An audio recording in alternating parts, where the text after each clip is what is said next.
if someone was just looking for, okay, what kind of swim should I do? What kind of run should I do? They're missing like 50% of the puzzle, I think.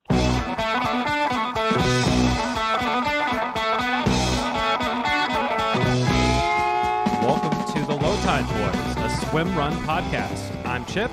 And I'm Chris, and welcome to the show. This is our third episode. On this week's show, we're going to interview a strength and fitness coach, multi-sport coach by the name of Michael Olzinski. He works for Purplepatch Fitness.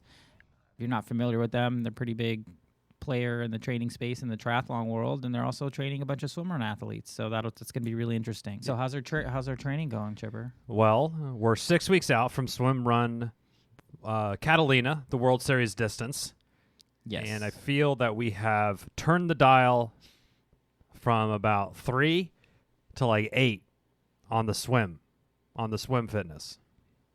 Yeah, definitely. Yeah, and in fact, Michael Olzinski, who's on the show, he wrote for me, this was years ago, a swim build after I had a surgery. Rather diabolical one. All I could do was swim, so the build is pretty ridiculous. By the end of it, we'll probably closer to, I don't know, 30,000 yards in a week or something crazy. Which for us is a lot. I mean, when we are not training for a specific event, we're not swimming usually, which is a bad thing to admit, and it's something we want to change for sure. But yeah, I mean, I've been enjoying the build. It's nice to have something specific to work on rather than getting in the pool and let's just hammer like 3K and see how it goes. Give the fans a taste of what Mike has written for us. Yeah. Okay. So for week 1, this is the optional low stress swim. Just low stress. Okay. Right. It's a 500 warm up. No big deal. The pre-main is 1,000 straight with paddles, and every third lap you build fast. And then the main set is 3 rounds of 12 by 25 with fins, 2 fast, 1 easy, and then a 300 buoy smooths just to close it out. Yeah. Sounds nice. That's a nice low stress swim. Sounds nice. And then there's what's the main set for the Big Daddy this week? So our quote big swim, thanks Mike. A warm up is 800 with 400 every fourth non-free. And then the main set is 3 by 1,500s. The first one, 1,500 straight with paddles, progressing by every 300 to 85%. Second is 3 by 500 progress, 1 to 3, strong with paddles and snorkel. And then the last is essentially 15 by 100, which with every 2 by 50 fast following each set of 5. So I think even just understanding the swim set is like part of the challenge, but I've never been good about remembering it, so we have to print it out or write it and like put it on the deck. I think a lot of people do that, but I'm awful. Like if I wasn't wearing my Garmin, I couldn't tell you if I swam 1,000 yards or no, 2,000. my mind just goes off.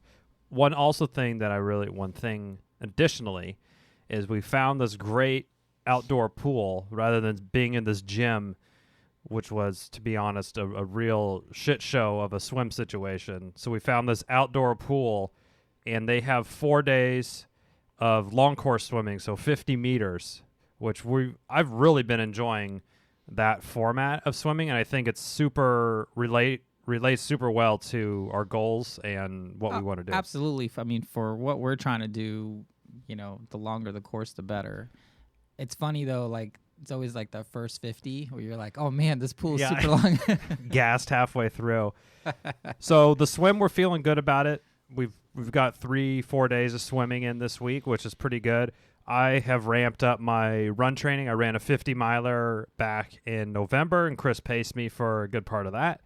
And I've kind of taken it easy in November, December, but I've ramped my run training back up to 4 or 5 runs a week, and I should be getting closer to 6.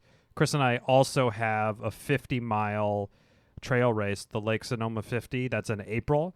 So we're kind of doing a little bit of speed work for one of our runs this week, and then we're going to start ramping. And we'll probably, before Catalina, we'll probably at least get 1 20-miler in just to start building. We will? I mean, yeah, we will. We will. To start ramping up those kind of base miles for the big 50-miler.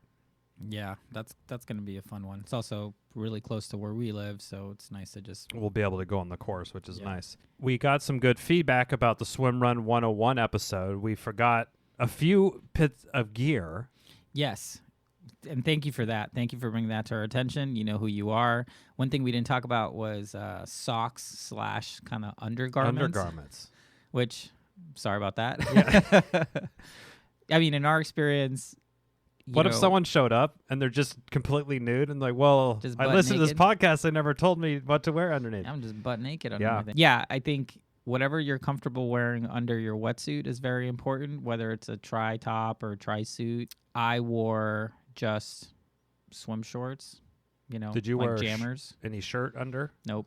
Yeah, me neither. I think I either wore a swim shorts or I wore some Under Armour, like they had no cotton, like those athletic kind of underwear, boxer brief things, and then no shirt. Yeah, I mean, you have to think about you're going to be running, right? So you don't want anything that might get you too chafy. Yeah. It's already interesting running with a wetsuit, but it's pretty, up in your jellies. Yeah. So there isn't a lot of space there for friction, but yeah, whatever you're going to be comfortable. If you're a lady. We've seen a lot of people just wear the sports bra underneath. Actually, we haven't seen them. They told us, we're not like creeping on people. Actually, that's an advantage because a lot of these wetsuits don't have storage for gels and stuff. And the sports bra is naturally, from what I've seen training with a lot of women, they use it to put your phone in there, like a gel or two in. I don't know where it goes inside, but it happens. And guys don't really have that. So actually, Arc and New Swimrun have created this kind of mesh, looks like a base layer type top, and it has 7 pockets, a couple in the front, like on your chest. So you kind of put this thing on, super breathable because it's mesh. It's kind of like a base layer, and then you could slide a couple gels in there, a water bottle or something. That's something I do want to try to get my hands on before Catalina. So that's pretty much it for our updates. We're going to get right to the interview. We recommend getting a pad and paper, listen to this a couple times because there's a lot of really good tips on training for Swimrun and just, life in general, just being strong. So we hope you enjoy the interview. Our guest today is Michael Olzinski. He's an assistant coach for Purplepatch. He's a Bay Area guy, coaches a bunch of endurance athletes through the Purplepatch platform. Pretty stout athlete himself, and he's joining us on the show to talk about training for Swimrun. Welcome, Mike. Hello, gentlemen. Thank you so much for having me. This is really cool. I'm excited. Thanks for being here. My pleasure. You guys have always been fun people to chat with, so this is, a great way to spend a Saturday. Awesome. Great. Well, Chris and I have been doing Swimrun for a couple of years, as you know, and we were talking earlier, we still don't have the training thing sorted out, so we thought it'd be useful for our audience and ourselves, selfishly, to hear some professional multi-sport advice from a certified coach.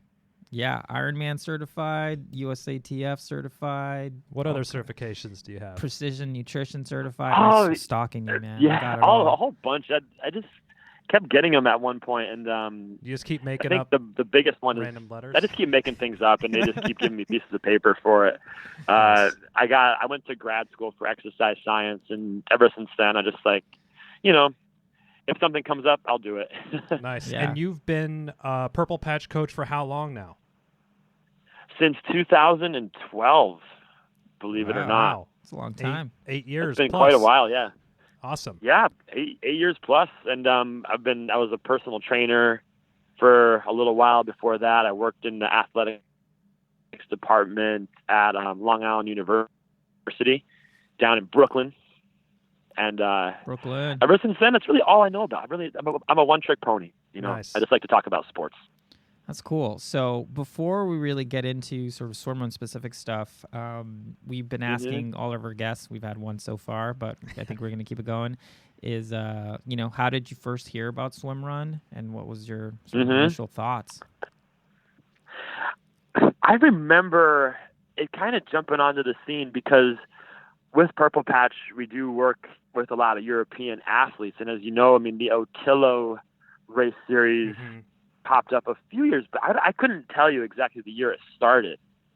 But I do remember getting some emails from athletes overseas like, hey, have you guys heard of this? It looks really cool. Are you training anyone for it yet? And it was genuinely the first I'd seen it. I would say that was 4 or 5 years ago, maybe. Yeah, that's. And then the right. first the first thing I really remember seeing in the States was the one up in Maine in Costco Bay. Yep. And I had a really cool sense about it. I thought it was really interesting, unique. It looked fun. Great way to challenge yourself and explore nature. I just thought it was a great idea. That was exactly almost word for word how we said. would describe it. It's just a big ass adventure. Yeah. It is a big adventure, isn't it? And it's like, and at the same time, it's really asking a lot of you, isn't it? It's asking a lot of your athletic abilities. Yeah, and also this interesting part, Chris and I both, and you primarily coach triathletes, but a really solo-driven sport, and here you are, now you're tied to somebody, and you got to get through it together. So there's also that kind of aspect of it, which adds another layer on top of like a pretty complex athletic adventure. Yeah, you got to really like that person, don't you? Yeah. Or not like them. I don't know. It's like no, that definitely happened with us. I mean, Chipper and I train together all the time, and we have a pretty good rapport. And at one point in 2018, when we were doing Casco Bay, or now called the Cold Classic, it just got real. Where it's like, all right, we still got a bunch of work to do. It's like, enough with the chit chat. Let's go. We'll be talking about that a lot on the show, I think, because partner selection is just so important to having a really positive experience. I would agree. That's a huge part of the sport is just not only having the right person with you, but I'd imagine you have to spend quite a lot of time training together. Yeah. Because you got to understand each other's paces and how you swim and how you run together. I think that's a huge component for the sport, which is great because, hey, it's a little bought-in motivation or a little bought-in accountability. Totally. Yeah, exactly. Like Chipper can't sleep in through all your swims, right? Nope. I did that yesterday. Yeah, but we have a one cop out a week. One cop out a week. Oh, okay, that's a good plan. And of that's course, good. like gotta be flexible. Since we're both dads, right? It's like sick kid. Yeah. The only the sick kid excuse works. So let's dive into something more dialed in with your expertise there. So this is going to be kind of specific towards the Otolo Catalina race that we're doing in about 8 weeks at the end of February. So there's 7 swim sections, and the longest swim is 1,600 meters, and then there would be 8 runs, and the longest run is about 10K, and it has almost 4,000 feet of vertical gain. So how, from a coaching perspective, how would you kind of design a plan, or how would you recommend kind of training for something that's kind of broken out, that's a little bit burstier, short, kind of cross-country-esque on the run with some trail running, and then some longer steady state 1,600, 1,200, 1,500 meter swims? Got it. This is really interesting, and it is such a new field, and I really see a lot happening with the swim run racing in the world and in the country. So at this point, I'll be dead honest, and I'm sure a couple people, including our coaches Hurley and John Stevens, have some things dialed out. But I really love the fact that everything we're doing right now in training for swim run is a bit of an ongoing experiment, isn't it? It's a bit of an ongoing experiment to see what works and how it adapts to different courses. But funny enough, it actually makes me think a lot about these really cool triathlons that they do now called Super League Triathlon. Have you guys seen or heard of those? It's kind of a similar concept. It's like rally it's like you're exactly. You're doing like a 400 swim, a 5-mile bike, like a 2-mile run, and you're doing like 3 rounds of it. So you're swim, bike, run, swim, bike, run, swim, bike, run. You're in and out of the pool. You're diving back in. You're jumping on the bike. You're running a hard 2 miles. And I think the overarching idea of this sport is the multi-sport athlete, and I really want to highlight the word athlete. You truly have to be a master of all your efforts, a master of your body. You have to be strong. you have to be able to handle a lot of things being thrown at you, because you got to climb a hill coming out of the water where you're horizontal and go straight up like probably a massive climb on a trail, and then bomb and descend down and then jump back in the water. I mean, as much as this is a swimming and running sport, in a training plan that I would build for a swim runner, obviously those are your bullseye workouts, swimming and running. Mm-hmm. But man, I would be using so much cross training for these athletes, because you need to be able to handle the impacts on your legs and your shoulders, and diving and climbing out of water. It's really all encompassing.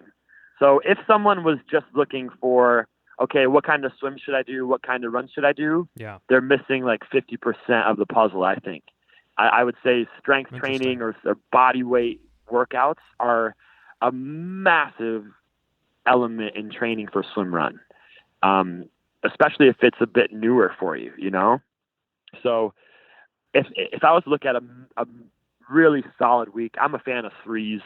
I like threes of everything. I don't know if it's poetic or something, but a really good week to me. Yeah, always like got to be 3 wishes, but like 3 swims, 3 runs, 3 strengths. Like That's a great week to me, you know? And I would definitely try to combine things as often as I can. So maybe a little strength work and then finishing with a run, a little swimming, finishing with a run, anything like that, you know, running before you even go for a swim. In triathlon, we're taught to really often just swim first. Everything we do, swim first thing in the morning, swim and then go for your bike ride, swim and then go for your run. But I do think you should flip it upside down every now and then when you're training for a swim run, because you got to go do a 10K and then jump right back in the water. So if you're so fatigued from these 10K runs and then you lose your body position in swimming, you're kind of SOL. And I just said a lot there. I mean, I thought all that was extremely helpful. There's also, so we're doing the World Series distance. So a total amount of running is about 18 miles. 18 miles with 7,600 meters, so 4 to 5 miles of swimming. So how are you kind of thinking, like you almost need some quicker pace, fartlek style runs, but 19 miles in a day, like you need to have some good volume on your legs for that. How are you thinking a little bit about that? Well, how long would you say is like a average time? Like what's a time that you guys would be happy with overall for the whole day? I don't know. This probably is going to be course, 6 hours or so. Yeah, I think if we're coming in under 6 hours, that's a good day for us. The other thing is absolutely. I mean, the other thing about these races is that, you know, the course maps are suggestions. Aspirational, if you will. So, you know, if you swim dead straight, like maybe then it's like, you know, 1,600 meters, you know, so there's some fudge in there in terms of the distance. But yeah, we're thinking if we can run well, could probably cover the 18 miles in, you know, 2 hours and 45, 3 hours. And then, depending what currents are happening in the water, like how tides and all that jazz. stuff, you know, that could have an absolutely. So what you got here is an aerobic event, right? Because it is a 6-hour event, 5 hours, endurance, anything at that.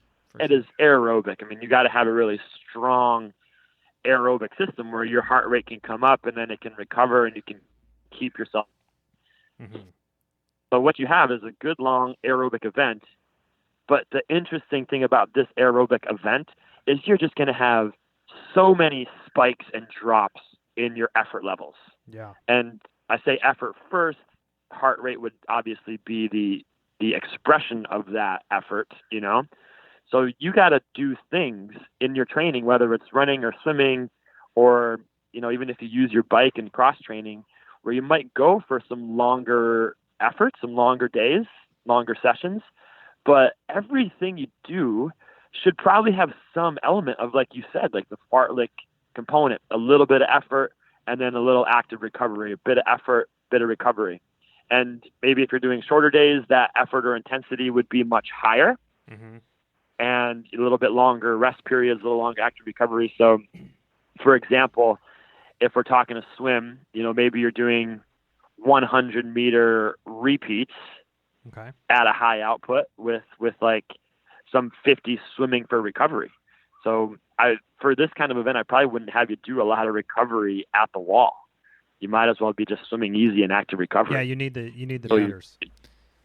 Exactly. Get the heart rate up and learn how to swim with a low heart rate, or learn how to swim at an easy and controlled effort.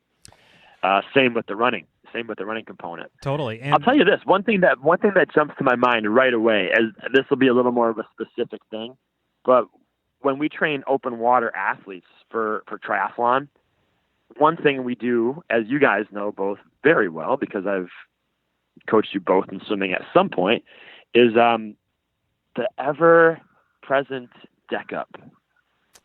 Yes. And in Swimrun, I think if you're not doing deck ups every week at some level, you're probably missing something. I'm gonna make a note that we're gonna start doing deck again. ups. I will say now I'm cheating a little bit. I was a Purplepatch athlete for a couple of years, and Yep. Mike and I have worked for a while together. But we were we would do like 10 hundreds, and after every 100 we do a deck up and then jump back in and go.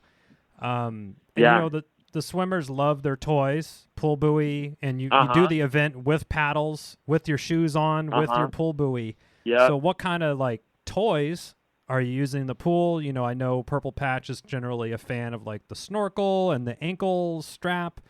Tell me a little bit about some. If you're doing the race with your paddles and buoys, should 90% of your training be with your paddles and buoys, or where do you kind of see that fitting in? I definitely think it should be, but I don't think 90%. I think less than that. It should be pulling sets, as we would call them. Mm-hmm. Like snorkel, buoy, ankle strap is a great set to use. So you're just really working on relaxed stroke, good body position. I wouldn't say 90, because we still want to have a good training effect, And if we're just doing everything with a buoy, then your yardage is going to be down and you won't get as good of a workout in. But I would say maybe more of the key sets that you could do with paddles and a buoy and an ankle strap, by the way, because that's kind of simulating the shoes, isn't it? Just lock down the legs. I started throwing the ankle strap. As much as I hate that thing, I've been using it the past couple workouts, and I found it really does give my shoulders more endurance. And it is like you're dragging, they're going to have to retile the pool again, but as much as your feet are dragging, it does help maintain that good body posture. Without a doubt. I think that's your best friend really is the pull buoy and an ankle strap. Very good friends of yours. But what's nice about that is what I would be trying to do in a lot of your swims is take off the gear, take off the toys, and swim at a high intensity. Push yourself hard for some 50s, for some 100s, 200s, whatever you might do, and then do some longer pulling sets after that, right? So you're kind of simulating that big spike in effort. So go do a couple hundreds at 95% effort, really, really strong, really hard. Blow the doors and off then of it. Throw on snorkel, buoy, band, and do 400 swim, at a little more controlled effort. So you're getting like that. Maybe that's like your second swim, your third swim, your fourth time getting in the water. Mm-hmm. Your body is just going to be so much more fatigued. Your nerves are going to be shot. So as many ways as you can do to simulate that feeling and then find a smooth rhythm, that's a great way to do it. Nice. And so, I guess we're getting kind of specific here with the swim stuff, but where do you see the long, so again, as a reminder, the longest swim is 1,600 meters. Where do you see some of your really long, big days in the pool? Are you want to make sure you're getting a total of, almost 8,000 meters? Are you trying to get a couple 7, 8, 9, 10K days in the pool, or are you fine with 3 to 5K? It depends on the swimmer, right? I think it would really depend on the athlete and their swimming background and how much they can handle, what their job allows them to do, what their family allows them to do time-wise and stress-wise. So that's always a tough one to answer, but I can give you an answer for that. Perfect. You're swimming a lot over the course of that day. You're swimming a lot over the course of that day. And the nice thing about swimming is it's a stressful thing in your mind, but it's a little stress-free physically. So you can do a lot of swimming. You can gain fitness. You can gain cardiopulmonary adaptation from that. So I would certainly encourage athletes to swim more than they might generally be comfortable with. Okay. So if maybe that athlete swims 2,000 a day every workout, okay, of course, I would ask them to probably up that a bit to 3 or 4 on the bigger, more key days. If an athlete's like cool swimming 3,500 or 4K a day, then yeah, they should go out and get 6 or 7K swims in for sure. I wouldn't want them to just say, okay, I'm going to spend a day at the pool and just swim yards and just do an hour without stopping. That's unnecessary. I think that's a little too aerobic. It's not really what the sport's about. But I might say, hey, spend 2 hours at the pool. You're going to do some deck ups. You're going to do some dry land. You might do some pulling drills with elastic. You might even get creative with it. And instead of doing deck ups, you can do a deck up and do a little lap around the pool. If the lifeguards let you, No running. But no running. Stop running. You got to come and find when the pools are off hours and just hop the fence. And Coach Mike told me. But I know at our pool, what's that? Coach Mike told me I should run around the pool, so you have to let me lifeguard. Don't quote me on that. Don't tell all the lifeguards. But we'll if cut that out of the if podcast. you got the ability, or hey, if you should turn one of those into open water sessions, and maybe that's another ball, that's another can of worms. But if you're doing open water sessions, you might want to have a little loop swim where you go do a loop and then come out, run half a mile, do a loop, come out, run half a mile, and do sessions like that. So you might spend 2 hours swimming, but you're not just swimming straight aerobically for 2 hours. So let me ask you, Mike. So I know that the Purplepatch model is you have, a certain amount of workouts, and there's some that are tagged as sort of your key workouts. Like those are the ones you want to hit. Mm-hmm. And then if time allows and you feel good, then you do like the optional bonus ones, right? So yeah, in terms of open water swimming for something like this, what would a key workout look like? Obviously, it would look something like like you just said, swimming a lap in aquatic park or wherever, and then running for a bit. Like, how would you sort of design that? Would it just be like, oh yeah, swim 3 times, run 3 times, or is a little bit more involved in that? Yeah, here's a great one. Very easy to execute. Anyone can do it. Fartlek swimming. Oh, easy to do. How do we do fartlek swimming? What's that? Yeah, stroke counting, right? Mike, how do we do this? Stroke counting. That's how my do we favorite do fartlek topic. swimming? Who knows? It's amazing. Here's a great session. 30 strokes easy, 30 strokes fast. 30 strokes easy, 25 fast. 30 easy, 20 fast. And then kind of knock it down in like a descending formation. Nice. So you're sprinting for 30 strokes. And you can count them. 1, 2, 3, blah, blah, blah. And you're really And then jacking you that do heart 30 rate up. easy. Recover. You're really jack the jacking heart it up. rate. Exactly. Recover. Nice. Yep, and exactly. And you got to keep swimming. That seems perfect for open water because you can just go. What's your recommendation on sighting? Obviously, that's very important with open water swimming, for a mile or what would roughly be like a half Ironman distance swim. How often would you recommend sighting? You're sighting more than you're not sighting. Oh. How's that? Okay. You should be sighting a lot. Because what I like to call it is like micro sighting, Mm-hmm. It's important to realize that you don't need to like stand up and lift your entire head out of the water to get a sense where you're going. Your eyes are very good. They're very nice cameras. They're in fact really great cameras, and all they need is a little like half a second of input. That sounds like a line that you use with the ladies. Like, oh, you got really nice cameras. Camera 1, camera 2. You got great cameras on your cameras. face. You got nice face cameras there. Nice job. So sighting. You got nice blue lenses on your very face often. camera. But very often, I think if you're comfortable, first of all, you have to practice it. So you got to practice it in the pool, and you got to practice it in open water. But in general, you watch some of these great Ironman swimmers who are swimming 4K in 45, 50 minutes. They are sighting every 3 strokes some even more. Wow. No one is just putting their head down and swimming for 6 or 7 strokes without seeing where they're going. The only exception would be if there is a group and they're just pacing off the group. But you got one person in this race, but you don't know if that person's swimming the right way. Yeah, right. So you might just want to be sighting every 2 to 3 strokes. And it's little micro sighting. It's just getting your eyes above the surface of the water, making sure you got the right direction, and you do it frequently. So if you sight frequently, it's not a huge spike in effort every time you do it. Mm-hmm. So you stay a little more rhythmic. When you don't sight enough, you get these like panic sights that I call them. Yeah. And they lift their whole head out of the water and they crash back into the water. You lose momentum and you increase effort. It's not what we want to do. It's so like it the is sea lion where you far gotta, more like, beneficial totally to change your sight body a ton. composition. Yeah, absolutely. Do you guys agree? What do you think? Yeah, I mean, nothing would be worse than turning, 7,500 meters of swimming into 8,500 just because you're sighting too infrequently and you need to course correct so much, Yeah, I mean, you definitely see that in triathlon. I mean, I remember doing Escape from Alcatraz. It's so true.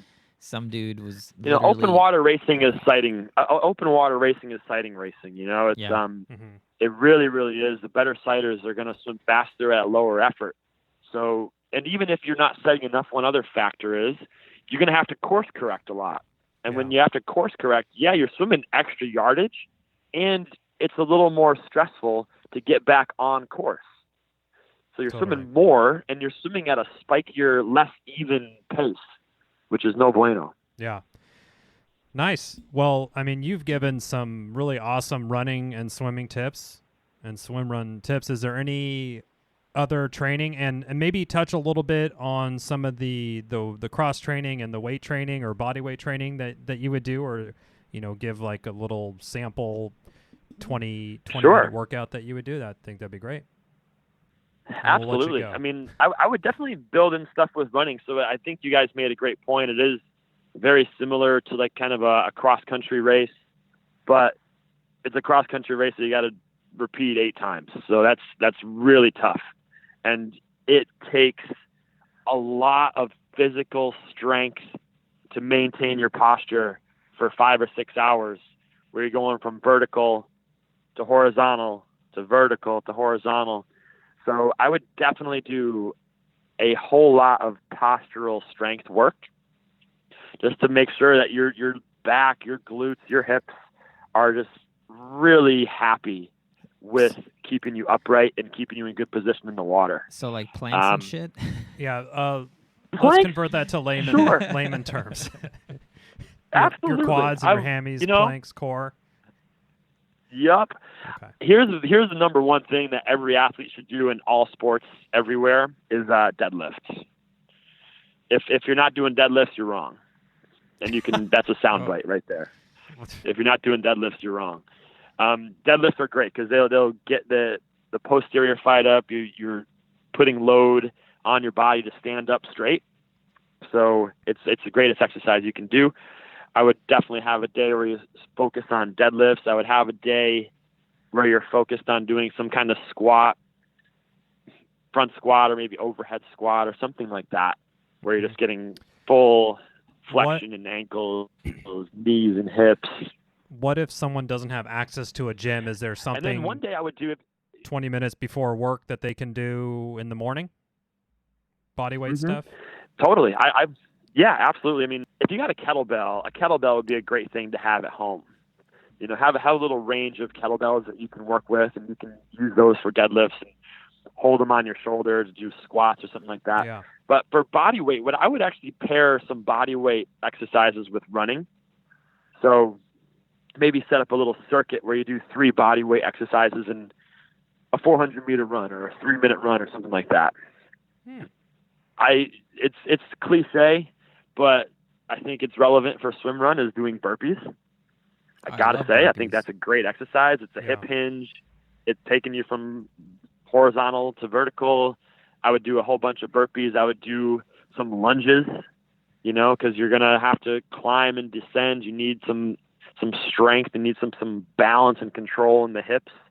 So set up burpees, lunges, And I mean, come on, who doesn't want to do push-ups? You might as well do push-ups.